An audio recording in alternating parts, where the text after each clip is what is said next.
Petrille Lohjalta Firmuslimestä 20 vuotta tehty kivitalo täällä päin ja nyt ruvettiin rakentaa tällaista pienkerrostaloa.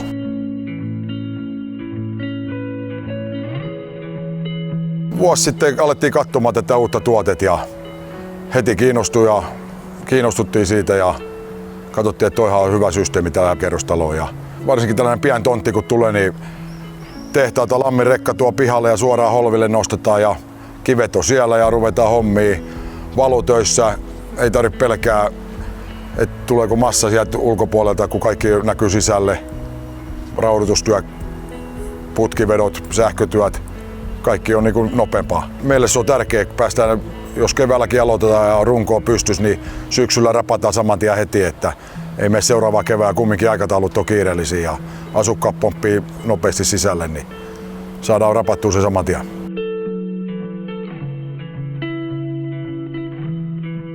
Tämä on sen verran pieni tontti, että tähän kun olisi elementit tullut, niin ei me oltaisi oikein pystytty varastoimaan missään. Ja kadut on, liikenne, kaikki kadut on vieressä, niin ei sieltäkään pystytty oikein nostamaan. Tämä oli erittäin hyvä systeemi.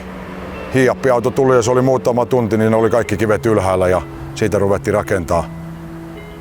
Mun mielestä ei olisi ollut mitään mahdollisuutta elementeillä. Varmaan moni vieraksuu just sitä, että tulee iso kasa harkkoja, leekopalaikoja työmaalle, mutta kyllä se yhtä nopeasti menee kuin elementitkin, että ei sitä tarvitse pelkää hyvää, helppoa työtä ja nopeasti menee. Todellakin suosittelen harkkorakentamista kerrostaloa, varsinkin tätä kuorikiveä, että kerrostalo, rivitalokohteet, isot kohteet, niin erittäin varteenottava homma.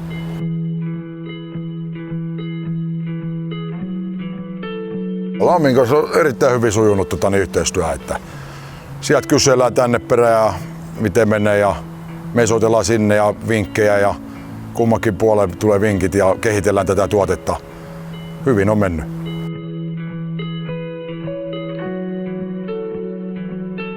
Se on mun lempityötä, että mä en siihen päästä oikein ketään muuta.